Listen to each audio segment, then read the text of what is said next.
नमस्कार। बाजार आज और कल में आप सभी का स्वागत है। मैं हूं स्वाति रायना। इस शो में हम आपको बताएंगे बाजार में आज का पूरा एक्शन, साथ ही कल के लिए क्या रहे अब आपकी स्ट्रैटेजी। हमारे साथ शो में आपकी खास तैयारी कराने के लिए शामिल हो रहे हैं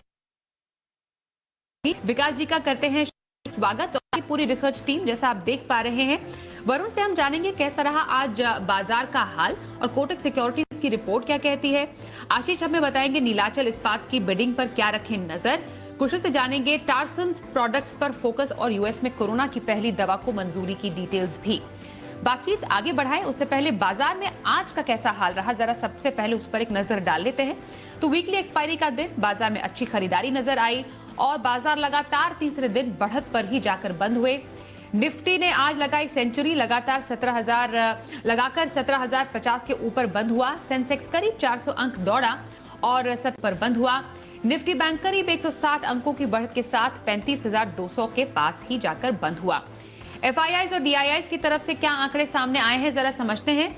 एफआईआईज यानी विदेशी संस्थागत निवेशकों ने कैश मार्केट में करीब 271 करोड़ रुपए की बिकवाली की है, तो वहीं डीआईआईज की तरफ से करीब 1,196 करोड़ रुपए की खरीदारी के आंकड़े सामने आ रहे हैं। आइए अब बाजार पर डिटेल में शेयरों का हाल समझते हैं। किस सेक्टर में मजबूती रही, कहां पर सुस्ती नजर आई, पूरा एक्शन समझते हैं। हमारे सहयोगी वरुण दुबे हमारे साथ है। वरुण, जरा बताएं आज बाजार में खबरों के चलते कहां सबसे ज्यादा एक्शन देखने को मिला?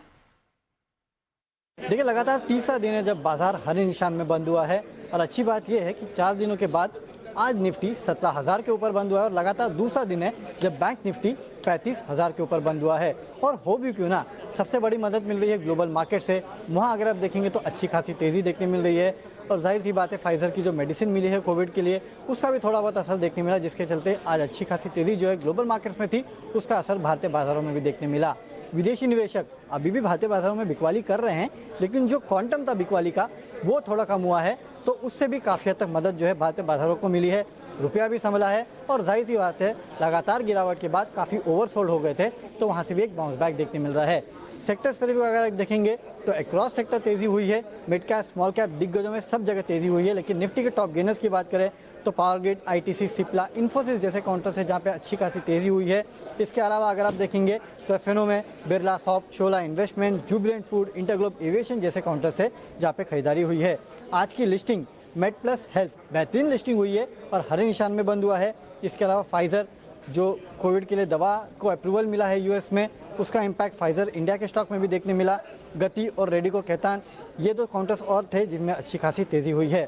खबरों के चलते बायोकॉन आज जो प्रेस कॉन्फ्रेंस की खबर आई सुबह सुबह, उसके बाद देखिए स्टॉक में दिन भर एक्शन देखने मिला। एमएमटीसी नीलाचल इस्पात के लिए जो बोलियां लगाई जाएगी उसके चलते इस काउंटर में तेज़ी देखने मिली। टार्सन्स वैसे तो आज जो एंकर इन्वेस्टर का 1 महीने का लॉक इन था वो खत्म हो रहा था, लेकिन देखिए निस्टेस्टो से अच्छी खासी रिकवरी आई और जी शिपिंग में भी खबरों के चलते बेहतरीन तेज़ी थी। जिन काउंटर्स में दबाव था उसमें Divi's lab, JSW steel, metropolis, Bajaj electrical जैसे काउंटर से जहाँ पे दबाव देखने मिला। लेकिन एक अच्छा ट्रेडिंग सेशन आज था और लगातार तीसरे दिन है जब भारतीय बाजार हरे निशान में बंद हुए हैं। बहुत शुक्रिया वरुण। फिलहाल बाजार पर और ज्यादा जानकारी हम तक पहुंचाने के लिए आज के खास एक्सपर्ट विकास जी का रुख कर लेते। विकास जी, वीकली एक्सपायरी के दिन बाजार थोड़े संभले जरूर, अब बताइए आगे का बाजार का कोर्स ऑफ एक्शन आपको कैसा नजर आ रहा है? हाँ बिल्कुल स्वाति, देखिए पिछले जो वीक मतलब फ्राइडे और मंडे को जो मार्केट मची थी बाजार में, उस दौरान मुझे लगता है हमने निफ्टी पे जो मीडियम टर्म के हिसाब से लो ऑलरेडी बना लिए हैं और वहां से एक बहुत अच्छी रिकवरी पिछले 3 दिनों में इंक्लूडिंग टुडे हमको देखने को मिली। इसके कई कारण है। एक तो इंटरनेशनल क्यूज काफी पॉजिटिव हो गए, ओमिक्रॉन जो वायरस है उसका भी जो डर है लगभग कम होता जा रहा है। फिर जो एफआईआईज की एक रिलेंटलेस सेलिंग चल रही थी, वहां पे जो क्वांटम है उसमें कमी आई है। आज भी उन्होंने सिर्फ 250 करोड़ के करीब का कैश मार्केट में सेलिंग करी है। कल भी उनकी जो सेलिंग थी वो कमजोर थी, कम थी और नेट देखेंगे तो डीआईआईज ने उससे कहीं ज्यादा खरीदारी करी है। तो नेट में एफआईआई जो इंस्टीट्यूशंस की है वो बाइंग हुई है और फिर बाजार इतने 2200 पॉइंट अपने हाइट से घट गए थे, तो वहां से एक अच्छी खासी रिकवरी देखने को मिली है। मुझे लगता है ये जो रिकवरी शुरू हुई है ये कंटिन्यू रहनी चाहिए। हालांकि बाजार में बीच में करेक्शंस आते रहेंगे, बट मुझे लगता है अगर आपका बजट तक का फोकस है तो मैं इस निफ्टी को वापस से 18,000 के लेवल्स बजट तक आते हुए देखता हूँ। ओके, तो बाजार पर आगे का व्यू दिया विकास जी ने। अब ये भी बताइए सर, कल के लिए इंट्राडे खरीदारी करनी हो तो कौन सा पिक आप आज रेकमेंड करने वाले हैं और हफ्ते भर का नजरिया कहां पर रखने की सलाह देंगे? बिल्कुल स्वाति, अगर कल के लिए किसी को खरीदारी करनी है तो मुझे लगता है कल एचसीएल टेक में एक अच्छी तेजी होनी चाहिए। आज ये स्टॉक 1227 के आसपास बंद हुआ है, यहाँ पे खरीदारी करने की सलाह है। मेरा कल का इसमें टारगेट है 1260 का, स्टॉप लॉस रखना 1210 रुपए का। ये भारत की एक प्रमुख आईटी कंपनी है, टॉप 5 में से एक कंपनी है। और हाल ही में हमने देखे एक्सटेंशन के नतीजे आए और उनके गाइडेंस दोनों ही बहुत ही एनकरेजिंग थे। और उसके बाद हमने देखा आईटी स्टॉक्स में रैली बनी है, बट इस स्टॉक में मुझे लगता है कल के दिन एक और ट्रिगर है कि ऐसे सुनने में आ रहा है कि प्रमोटर्स की कोई ब्लॉक डील के जरिए खरीदारी करनी है कल इस स्टॉक में, और वो भी जो क्लोजिंग प्राइस है उससे 5% प्रीमियम पे भी हो सकती है। तो मुझे लगता है ये स्टॉक कल फोकस में रहना चाहिए। और बाकी रुपए की जो गिरावट आई है वो भी आईटी स्टॉक्स के लिए पॉजिटिव होता है, तो इस स्टॉक में कल के लिए खरीदारी करने की सलाह। बाकी पोजिशनल पिक मेरी वापिस से एक टेक कंपनी है, क्विक हील टेक्नोलॉजीज। ये एंटीवायरस और साइबर सिक्योरिटी के कारोबार में है, और जिस तरह से भारत में डिजिटल थ्रस्ट है सरकार का, फिर वर्क फ्रॉम होम चल रहा है, तो इस तरह की कंपनी के लिए ट्रिमेंडस अपॉर्चुनिटी है। वैसे भी इसका भारतीय रिटेल जो साइबर सिक्योरिटी मार्केट में करीबन 34% का डोमिनेंट मार्केट शेयर है। कंपनी इंटरनेशनली भी प्रेजेंट है, अराउंड 40 कंट्रीज में इनके प्रोडक्ट्स उपलब्ध है। बाकी सितंबर तिमाही भी बहुत अच्छी थी, पैट आया 34 करोड़ का, जो कि पिछले साल 28 करोड़ था, और जून क्वार्टर में सिर्फ 6 करोड़ का पैट था। और इस कंपनी में सिक्वोया कैपिटल, जो कि एक बहुत ही रेप्यूटेड प्राइवेट इक्विटी फंड है, वो भी 3.62% स्टेक ओन करती है। तो मैं इस स्टॉक पे पोजिशनली बुलिश हूँ। मुझे लगता है 250 तक के लेवल्स आ सकते हैं, 215 का स्टॉप लॉस रखना है। बिल्कुल सर, तो विकास जी ने दो अपनी पिक्स दी है, इंट्राडे और पोजिशनल, दोनों ही टेक स्पेस से ये उनकी पिक्स है। एचसीएल टेक में इंट्राडे खरीदारी, वहीं क्विक हील टेक में पोजिशनल व्यू रखने की सलाह विकास से। ठीक है, फिलहाल आगे बढ़ते हैं, अगली खबरों का रुख कर लेते हैं। और नए साल में कैसी रह सकती है बाजार की चाल, कोटक सिक्योरिटीज की रिपोर्ट क्या कहती है, सीधे हमारे सहयोगी वरुण का एक बार फिर से रुख कर लेते हैं। वरुण, जरा बताएं बाजार पर कोटक सिक्योरिटीज की रिपोर्ट में क्या खास है और खासतौर पर किन सेक्टर में एक्शन रहने की उम्मीद जताई जा रही है? देखिए, कोटक सिक्योरिटीज भारतीय बाजारों के लिए काफ़ी बुलिश है। उनका कहना है कि अगले साल आपको अच्छी खासी तेज़ी देखने मिलेगी। सबसे पहले निफ्टी और सेंसेक्स का टारगेट मैं बता देता हूं।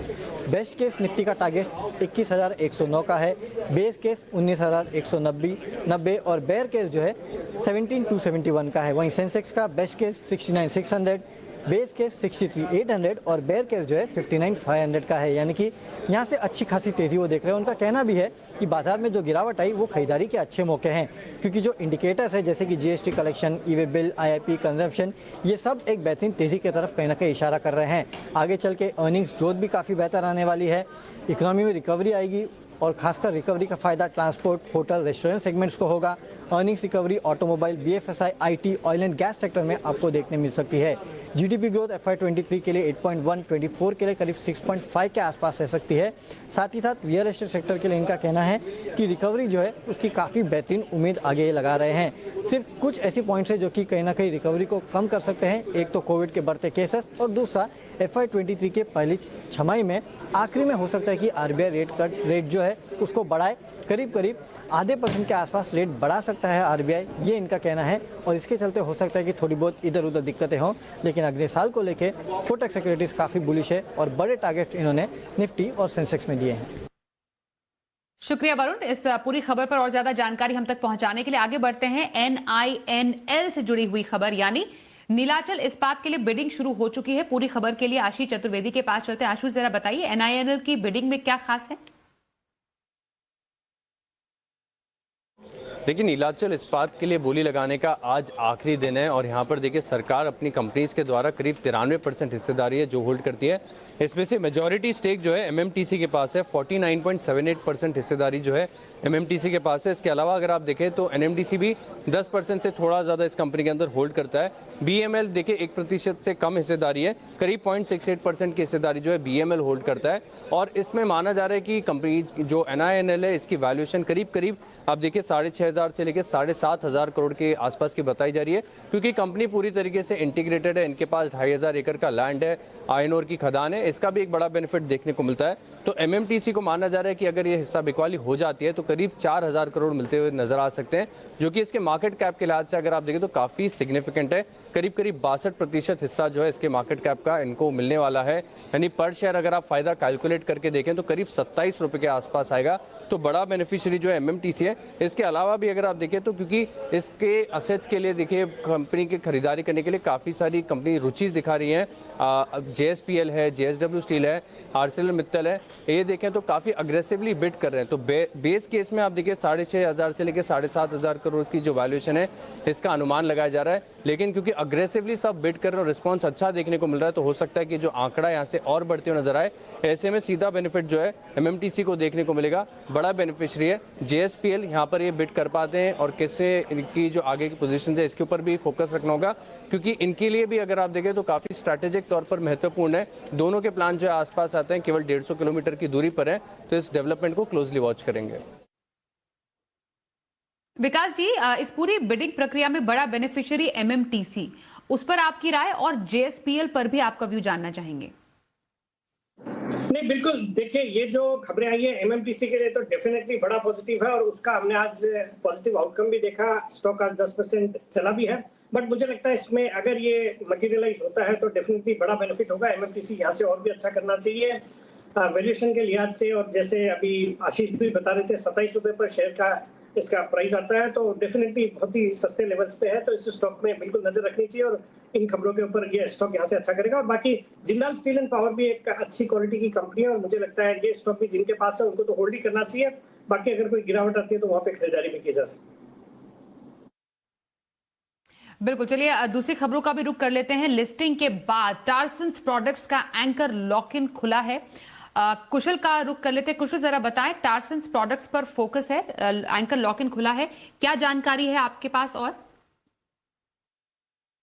जी, तो हाल ही की लिस्टिंग टार्सन्स प्रोडक्ट्स जो है आज फोकस में था और इसका सबसे बड़ी वजह जो है वो यही थी कि जो एंकर निवेशक यहाँ पर निवेशित किया था उन्होंने, तो 1 महीने का जो लॉक इन पीरियड होता है वो आज खत्म होता हुआ दिखा। हालांकि उसका जो रिएक्शन है वो इस स्टॉक में बहुत ज़्यादा आता हुआ नहीं नज़र आया, और वो इसलिए क्योंकि अगर आप देखें तो यहाँ पर जिस तरह की प्राइसिंग और जिस तरह का लेवल्स अभी आता हुआ दिख रहा है, देखिए आप कुल 662 रुपये प्रति शेयर के भाव पर यहाँ पर कुल 46 लाख शेयर सब्सक्राइब हुए थे, और जिसमें अगर आप कुल total shares after getting listed अगर आप देखेंगे तो लगभग 8.7% हिस्सा एंकर निवेशकों का था। इनफैक्ट 12 नवंबर को यहाँ पर 32 एंकर निवेशकों ने कुल मिलाकर 306 करोड़ के शेयर जो है इनको अलॉट किए गए थे, जिसमें गवर्नमेंट ऑफ सिंगापुर ने 8.66% हिस्सेदारी ली थी। अबू धाबी इन्वेस्टमेंट अथॉरिटी का भी लगभग 7.5% का हिस्सा था।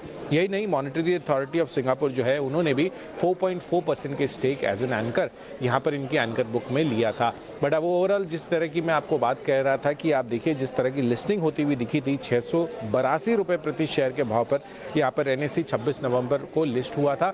इनफैक्ट अगर आप देखिए तो एनएसई पर ये लिस्ट होने के बाद आज जो है हमें 590 से 600 रुपये के आसपास के जो लेवल्स हैं वो आते हुए नजर आए। तो ओवरऑल अगर आप परसेंटेज गिरावट देखेंगे तो 12 से 13% की ही गिरावट जो है लिस्टिंग के बाद यहाँ पर होती हुई दिखी। पर मोर इम्पॉर्टेंटली आज जब भी एंकर निवेशकों का लॉक इन खुलता है तो एक अपॉर्चुनिटी रहती है निवेशकों के लिए, जो खासकर जो एंकर इन्वेस्टर्स हैं उनको एग्जिट करने के लिए, जो कि आज हमें इस स्टॉक में उतना आता हुआ नहीं नजर आया। यानी कि जो निवेशक है वो अभी भी इसमें बने हुए हैं। बिल्कुल विकास जी, टार्सन्स प्रोडक्ट्स पर आपकी राय? नहीं, देखिए वैसे कंपनी अच्छी है, क्वालिटी अच्छी है, और बाकी आमतौर पे ऐसे देखते हैं जब एंकर की जो लॉकिंग पीरियड खत्म होता है तो हम स्टॉक में गिरावट देखते हैं, बट इस स्टॉक में आज नहीं हुआ, जो कि दर्शाता है कि एंकर इन्वेस्टर्स को अपना जो स्टेक है या जो माल है वो बेचना नहीं है इन लेवल्स पे। हालांकि स्टॉक अपने हाइट से, रिसेंट हाइट से अच्छा खासा करेक्ट हो गया। मुझे लगता है इन लेवल्स पे इस स्टॉक में बने ही रहना चाहिए, यहाँ से और अपसाइड आने वाले दिनों में देखी जा सकती है। बिल्कुल सर, और एक बार फिर से कुशल का रुख करेंगे क्योंकि अहम खबर ये आ रही है कि फाइजर की कोरोना की दवा को अमेरिका में मंजूरी मिल गई है। कुशल जरा बताइए, कोरोना की पहली दवा को मंजूरी, क्या डिटेल्स हैं? जी, तो फाइजर जो है बड़े फोकस में आता हुआ नजर आया आज के सत्र में, और ये इसलिए क्योंकि जो यूएस की कंपनी है फाइजर इंक, उन्होंने जो है कोविड की गोली को यूएस एफडीए से मंजूरी मिलती हुई नजर आई है। तो एक ओरल पिल है और एट होम यूज जो है इसका होता हुआ नजर आएगा। पैक्सलोविड नाम की ये दवा है। लैब डेटा के अनुसार इनफैक्ट ये भी मानना है फाइजर का कि जो ओमिक्रॉन नया वेरिएंट है उसके अगेंस्ट भी ये दवा जो है कारगर साबित होती हुई दिखेगी, जिसके कारण आप हॉस्पिटलाइजेशन और मृत्यु में करीब करीब 90% की कमी हो सकती है। इनफैक्ट अगर आप देखिए ये इसलिए भी काफ़ी ज़्यादा इंपॉर्टेंट हो जाता है क्योंकि यूएस में आप देखिए डेली केसेस में ऑलमोस्ट 1,40,000 का आंकड़ा जो है पार होता हुआ दिख रहा है, और यहाँ पर एक कोर्स लेने से आपके जो सिम्टम्स हैं वो रिड्यूस होते हुए नजर आएंगे, और अगले साल तक लगभग 120 मिलियन कोर्सेज बनाने का जो है लक्ष्य ये फाइजर ने बनाया है। तो डेफिनेटली इस वजह से फाइजर जो है आज बड़े फोकस में है। बिल्कुल विकास जी, आपकी विशेष राय, कोरोना की पहली दवा और फाइजर की वो भी, और यूएस में मंजूरी मिल गई, क्या आप सजेस्ट करेंगे फाइजर में? बिल्कुल स्वाति, खबर बहुत ही पॉजिटिव है। फाइजर की जो ओरल पिल को मंजूरी मिली है और उसका हमने इम्पैक्ट आज जो फाइजर की इंडियन सब्सिडियरी है उसमें भी देखा, बिकॉज अगर वहां पे मंजूरी मिली है तो उसका जो मैन्युफैक्चरिंग वगैरह इंडिया में भी हो सकती है, और लॉजिकल है कि वो फाइजर के थ्रू ही करेंगे। बट और भी अगर उनको कैपेसिटी ज्यादा चाहिए तो और कोई फार्मा कंपनी के साथ भी टाई अप हो सकता है, बट फाइजर के लिए डेफिनेटली पॉजिटिव है। आज भी स्टॉक ने अच्छा किया और आने वाले दिनों में यहाँ से भी और अपसाइड आ सकते हैं। I remain bullish on Pfizer and would maintain a hold on this stock. चलिए, शो में वक्त हो गया कल का ऑप्शन जानने का। देखते हैं कल का ऑप्शन।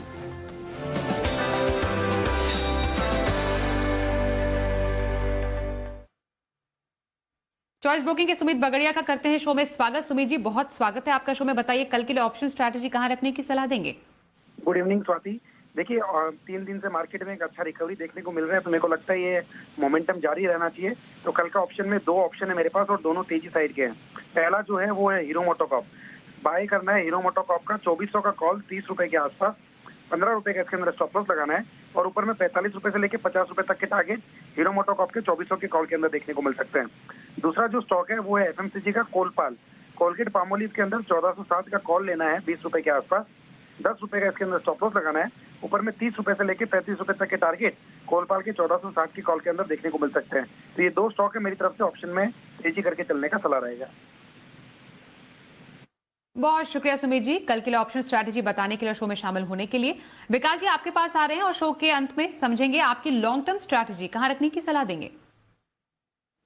हाँ बिल्कुल स्वाति, जो मेरी कल के लिए लॉन्ग टर्म के लिए जो पिक रहेगी वो स्टॉक है, मेरा एक पसंदीदा स्टॉक है फिलिप्स कार्बन ब्लैक, जो कि आज 225 के आसपास बंद हुआ है। ये company RPP Sanjeev Goenka group की कंपनी है और भारत की सबसे बड़ी कार्बन ब्लैक बनाने वाली कंपनी है। कार्बन ब्लैक जबरदस्त डिमांड देख रहा है। एक रबर सेक्टर के में जो डिमांड चल रही है उसके कारण से इनकी डिमांड रहती है, और उसके अलावा भी ये कंपनी स्पेशलिटी कार्बन भी बनाती है, जो कि फाइबर, प्लास्टिक, स्पोर्टिंग और केबल्स इनमें काम आता है। कंपनी ने रिसेंटली कैपेसिटी एक्सपेंशन किया है, जो इंक्रीज कैपेसिटी है उसका असर आने वाले क्वार्टर्स में देखने को मिलेगा। और सबसे अच्छी बात है, हाल ही में कंपनी ने QIP करा था, वो किया था 244 के प्राइस पे, और आज ये स्टॉक वहां से भी नीचे 225 के लेवल पे अवेलेबल है, और वैल्यूएशन के लिहाज से बहुत ही सस्ता है। सितंबर क्वार्टर भी बहुत अच्छा था, पैट था 122 करोड़, जो कि पिछले साल 58 करोड़ का पैट था। मुझे लगता है इस स्टॉक को करंट लेवल्स पे खरीदना चाहिए। मेरा इसमें 9 से 12 महीने का टारगेट है 300 रुपए। तो 9 से 12 महीने के टारगेट के लिए फिलिप्स कार्बन में खरीदारी की सलाह, लंबी अवधि की पिक ये विकास सेठी जी की तरफ से। विकास जी, बहुत शुक्रिया आपका, आप हमारे साथ बाजार आज और कल के शो में शामिल हुए।